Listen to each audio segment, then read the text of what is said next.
කියන රඟේ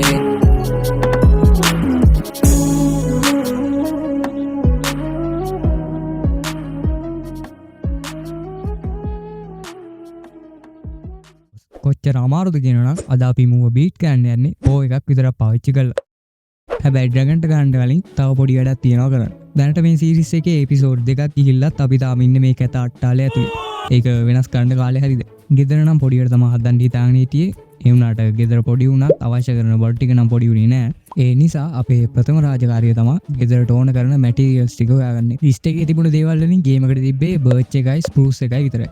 හැබැයි බර්ච් එක එච්චර ප්‍රශ්නයක් නෙවෙයි. මොකද ස්පෝන් එක ගාවම බර්ච් වනාන්තරයක්ම තියෙනවා. ඉතින් ඒ ටික කපාගෙන එන්න අස්සයාගේ පිටේ තමයි යන්න හැදුවේ. ඒ වුණාට උට බෝට්ටුවට ෆිට වෙන්න බෑ කියලා දැනගත්තේ පස්සේ. ඒ නිසා ඌව මතක තියෙන තැනකින් දාලා ස්පෝන් එක ගාව තිබ්බ බර්ච් ෆොරස්ට් එකෙන් ගලව ගත්තා වුඩ් සැක්ස් දෙකක්.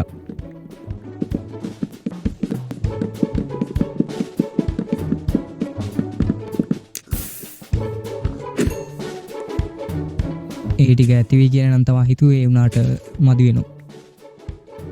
කොහොම හරි ඊළඟ ටාස්ක් එක උනේ ස්පෘස් වුඩ් ගන්න ටයිගර් බයෝම් එකක් හොයාගන්න එක. ඒක හොයන අතරේ තව පොඩි දේවල් ටිකක් එකතු කරගන්න අමතක කරේ නෑ. ඒ අතරේ අපි අර පළවෙනි එපිසෝඩ් එකේ දැක්කේ නෑ වගේ අවලෂ් කේව් එක හම්බුණා. ඒකිනුත් ගන්න ඕන ගන්න බට් ටිකක් තිබ්බා. හැබැයි ඇක්සිල්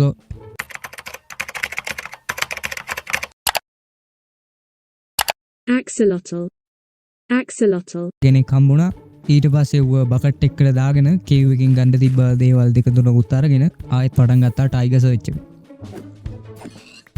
හැබැයි ඉතින් මේ ගේම් එකේ විදියට වන් ෂොට් අපි ඕන දෙම හොයාගන්න ඕන නම් වාසනාව කරේ තියාගෙන කිල්ලක් මදි.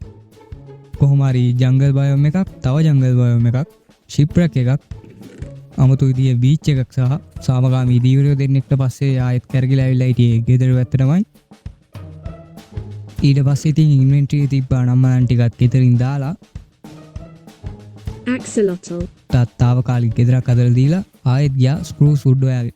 ඒ යන අතරේ ලිස්ට් එකේ තිබ්බ තව පොඩි දේවල් ටිකකුත් එකතු කරගත්තා. කොහොම හරි ඒ පාර නම් බ්ලොක්ස් 500කට විතර පස්සේ ටයිගර් බයෝම් එකක් හම්බුණා. ඒකත් අර ලොකු ටයිගර් බයෝම් එකක්. ඉතින් ඒකෙන් ස්පෘස් ලී ස්ටැක් දෙකක් විතරම අයින් කරා.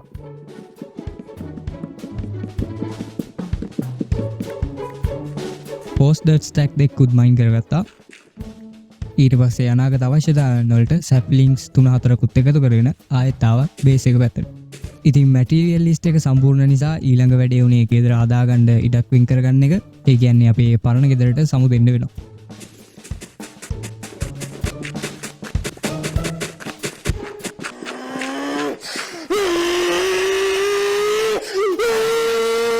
එහෙනම් ඒ වැඩෙත් ඉවරයි. දැන් තියෙන්නේ ගෙදර හදන වැඩේ පටන් ගන්න.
හරි ඉතින් හොඳයි නැද්ද දන්නේ නැහැ. කොහොම හරි ඔයාලා ගෙදර හදන විදිය දැක්කා.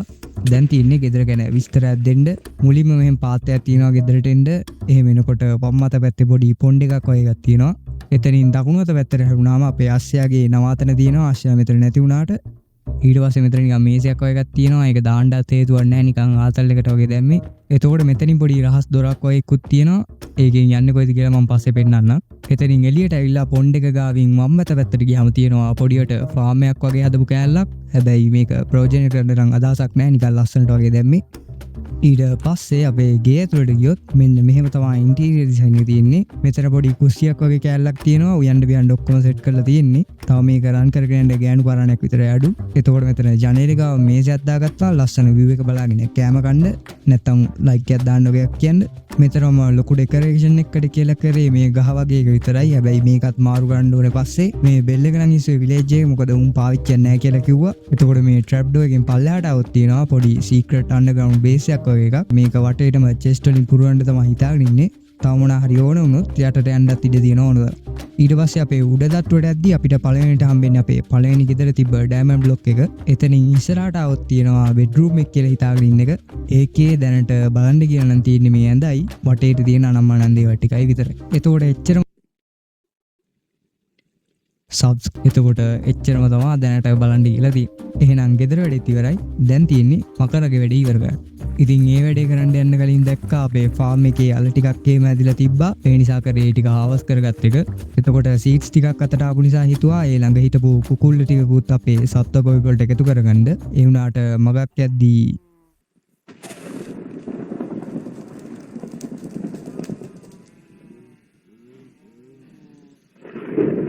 ඒක දැක්ක ගමන් දිව්වා ගෙදරට. මොකද මං කරලා තියෙන වැඩ හැටියට මට හෙන පොකුරු පිටින් උනත් වදින්න ඉඩ තියෙන නිසා. ඊට පස්සේ මම නිදාගෙන ආයෙත් ඊළඟ දවසේ වැඩ පටන් ගත්තා. ඒ අතරේ හරකෙක් වෙන්න දඟලන විලේජ් කෙනෙකුයි බැටළුවෙක් වෙන්න දඟලන විලේජ් කෙනෙකුයි සෙට් වුණා. ඊට පස්සේ ගියා තව චිකන්ලා ටිකක් හොයාගන්න පුළුවන් වේද කියලා බලන්න. ඒ වුණාට ළඟ පාතකෙක්වත් හිටියේ නැති නිසා තිබ්බ සීඩ්ස් ටික ආයෙ ඩෙව්වා ෆාම් එකේ. ඊට පස්සේ ගෙදර ලස්සන වෙන්න තව පොඩි ඩීටේල්ස් ටිකක් එකතු කරා. ඒ වගේම ෂුගර් කේන් ටිකක් හාවස් කරලා මං ගාව කලින් තිබුණු ගන් පවුඩර් ටිකක් එක්ක එකතු කරලා රොකට් ටිකකුත් හදාගත්තා. මොකද කෝකටත් ඒවා හදාගෙන තියාගන්න එක හොඳයි. ඉන් ෆයිට් එකෙන් පස්සේ වැඩවල. කොහොම හරි ඕවර්ල්ඩ් එකේ කරන්න ලොකු වැඩක් තිබ්බේ නැහැ. තිබ්බේ නෙදර්වල වැඩ ටික විතරයි. ඉතින් ඊළඟට නෙදර්වලට ගිහිල්ලා ෆෝර්ට්‍රස් එකක් වඩන්න පටන් ගත්තා. ඇත්තටම හොයන්න දෙයක්වත් නැහැ. මොකද අපි කලින් එපිසෝඩ් එකේ ෆෝර්ට්‍රස් එකක් හොයාගත්තා. ඒක නිසා මට තිබ්බේ මැරෙන්නේ නැතුව හොයාගත්ත දැනට යන එක විතරයි. ඒ යන අතරේ ගෝල්ඩ් ඩෝර් ටිකකුත් මයින් කරගත්තා. මොකද එතකොට අපිට හම්බෙන ගෝල්ඩ් පිග්ලින් ලයික් ට්‍රේඩ් කරන්න පුළුවන් ෆයර් රෙසිස්ටන්ට් වලට හරි එන්ඩර් පර්ල් වලට හරි. නැත්තම් ඒ වැඩේ හරියන්නේ නැහැ වගේ නම් අපිට ඒ ගෝල්ඩ් ටික දෙන්න පුළුවන් ක්ලෙරික් විලේජ් කෙනෙක්ට. මොකද ඌ ගෝල්ඩ් වලට පර්ල් ට්‍රේඩ් කරන එකෙක් නිසා.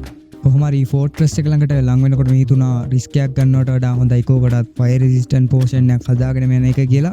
ඉතින් ආයෙත් හැරලා ගියා ආපු පාර දිගේම හෝම් පෝටල් එක හොයාගෙන. එතකොට දැක්කා ලෙවල් 30ක් වෙන්න ඉතාම ආසන්නයි කියලා. හැබැයි ඉතින් ඒ ලෙවල් 30ක් ගත්තා කියලා එන්චාන්ටින් කරන්න නම් අදහසක් තිබ්බේ නැහැ. ඒ වුණාට අත කාණ්ඩ වගේ ගත්ත නිසා කෝඩ්ස් මයින් කරා ලෙවල් 30ට යනකම්.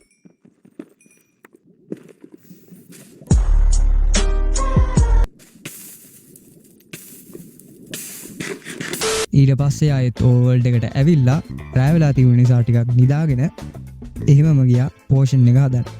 මම හිතුවේ කලින් මට මැක්බක් ක්‍රීම් එකක් හම්බුනේ නිසා ෆයර් රෙසිස්ටන්ට් පෝෂන් එකක් හදාගෙන යන්න පුළුවන් වෙයි කියලා. හැබැයි අන්තිමට තව මතක් වුණේ කොයකෝ බ්ලේස් පවුඩර් කියලා. ඊට පස්සේ ඉතින් ඒ අදහස අතහැරලා දාලා ආයෙත් ගියා නේද එකට ෆයර් රෙසිස්ටන්ට් නැතුවම බ්ලේස් රෝඩ් ටික ගන්න. ඉතින් වැඩි වෙලාවක් යන්න කලින් ෆෝර්ට්‍රස් එකටත් යන්න පුළුවන් වුණා. ඊට පස්සේ කොහොම හරි අපේ පළවෙනි බ්ලේස් නෙමෙයි දෙවෙනි බ්ලේස්ට හායි කියද්දිම ෂීල්ඩ් එකත් කඩලා ගියා. ඒ වුණාට ප්‍රශ්නයක් නැහැ. අමතර ෂීල්ඩ් එකක් ගෙනත් තිබුණ නිසා නැත්තම් එහෙම බ්ලේස්ලට ගහන්න වෙන්නේ කිසිම ආරක්ෂාවක් නැතුව. ඊට පස්සේ වැඩි දුරක් යන්න කලින් බ්ලේස් ස්පෝන් එකකුත් හොයාගත්තා. එතන ඉඳන් විනාඩි 15ක් විතර කරේ එක දිගට බ්ලේස්ලා මරපු එක.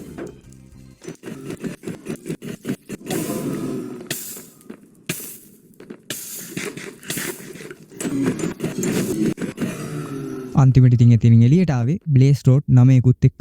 ඉතින් දැන් එන්ඩයිස් හදන්න ඕන කරන එක අමුද්‍රව්‍යයක් තියෙනවා අපි ගාව. ඉතුරුලා තියෙන්නේ එන්ඩර් පර්ල්ස් විතරයි. කලින් කිව්වා වගේ තමයි පර්ල්ස් ගන්න ක්‍රම දෙකක් තියෙනවා. හැබැයි මට හිතුණා පිග්ලින්ලා එක ට්‍රේඩ් කරනවට වඩා විලේජර්ස්ලා පාවිච්චි කරන එක හොඳයි කියලා. ඉතින් ආයෙත් ආපු ගමන් කරේ අර වලාකිලි බහැලා හිටපු හරකවයි බැටළුවවයි ෆ්‍රෙචර්ස්ලා දෙන්නෙක් කරපු. දන්නෝ දඩිත් මම මේ මොකද්ද කරන්න යන්නේ කියලා. ඒ වුණාට නොදන්න අයට පැහැදිලි කරොත් මම මේ යන්නේ ෆ්ලෙචර්ස්ලාට කෝටු කෑල් ටිකක් විකුණලා එමරල්ඩ් ගන්න. ඊට පස්සේ ගත්ත එමරල්ඩ් සහ කලින් මයින් කරපු ගෝල්ඩ් ක්ලෙරික් එකට ට්‍රේඩ් කරලා උගෙන් එන්ඩර් පර්ල්ස් ගන්න පුළුවන්. කොහොමත් ඔයාලා කැමති වෙන එකක් නෑ මේ ට්‍රේඩ් කරන වැඩේ දිහා අධිකටම බලාගෙන ඉන්න. ඒ නිසා අපි හයිලයිට්ස් ටික විතරක් බලමු. මුලින්ම කරේ ගස් කපපු එක. ඊට පස්සේ ඒවා කෝටු වලට හලවලා ෆ්ලෙචර්ස්ලා එක්ක ට්‍රේඩ් කරා එමරල්ඩ් වලට. ඊට පස්සේ ඒ එමරල්ඩ් වලින් ක්ලෙරික් කෙනෙක්ව ලෙවල් අප් කරා. උගේ ගෝල් ට්‍රේඩ් එක ගන්න ලොකුණාට පස්සේ තිබ්බ ගෝල් වලින් ට්‍රේඩ් කරා. අන්තිමට විනාඩි 15කට විතර පස්සේ අපිට ඇතිවෙන්න පර්ස් ගන්න පුළුවන් වුණා.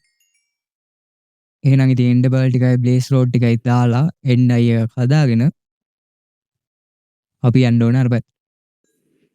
යන්න කලින් එන්ඩ් චෙස්ට් එකකුත් හදාගත්තා මගේ ඉන්වෙන්ටරි එක මදි වුණොත් කියලා. හැබැයි පස්සේ තමයි මතක් වුණේ මේක මයින් කරන්න සිල්ක් ටච් ඕනේ කියලා. ඒ නිසා ඒක ඇඳ ගාවින් තියලා පස්සේ ගන්න බ්ලොක්ස් ටිකකුත් දාලා පටන් ගත්තා ස්ට්‍රෝං හෝල්ඩ් එක පැත්තට යන්න. වෙඩියෙන් තිබ්බ කියලා පාඩුවක් නැති නිසා කැම ටිකකුත් අරන් ගියා. ගමන අතරතුරේදී තව විලේජ් එකකුත් හම්බුණා. ඒ කියන්නේ ඉතින් පුරුදු විදියටම කරේ එකම දෙයයි පුළුවන් හැමදේම උස්සපු එක. විලේජ් එකෙන් එනකොට රෑ වෙලා තිබ්බා. ඒ වුණාට ඉතින් රෑ කියලා බැලුවේ නැහැ. දිගටම ස්ට්‍රෝං හෝල්ඩ් එක හොයන වැඩේ කරගෙන ගියා. හැබැයි ඉක්මනටම තේරුණා රෑ ජාමේ ගමන යන එක එච්චර හොඳ වැඩක් නෙවෙයි කියලා. ඉතින් එදා රෑ නිදාගෙන ඊළඟ දවසේ උදේ තමා නැවත ගමන ආරම්භ කරේ. විනාඩි 5ක් ගියා, විනාඩි 10ක් ගියා, විනාඩි 15කුත් ගියා, විනාඩි 20කට විතර පස්සේ තමා ඇහැ පල්ලෙහාට ගියේ. ඉතින් අපේ අශ්වයාව මෙතනින් එහාට ගෙනියන්න බැරි නිසා ඌව වලක් ඇතුළට දාලා මතක ඉතින විදියට මාක් එකකුත් තියාගත්තා. ආයෙ මෙතනට ආවම මූව හොයාගන්න ලේසි වෙන්න. ඊට පස්සේ ඉන්වෙන්ටරි තියෙන්නේ නිකන් අපායට ගාපු කැලෙන්ඩර් එකක් වගේ කියලා දැක්ක නිසා අශ්වයා ගාවම චෙස්ට් එකක් තියලා ඉන්වෙන්ටරි ටිකක් පිළිවෙලට හදාගෙන තමා පල්ලෙහාට ආරන්න පටන් ගත්තා. කොහොමරි වැඩි වෙලා ආරන්න කලින් ස්ට්‍රෝං හෝල්ඩ් එක ඇතුළට ආවා. හැබැයි වැඩි වෙලාවක් ගියේ පෝර්ටල් රූම් එක හොයාගන්න එකට.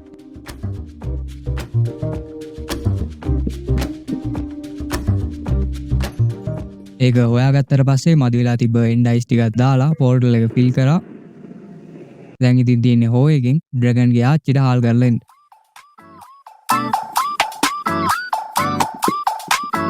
Just stick to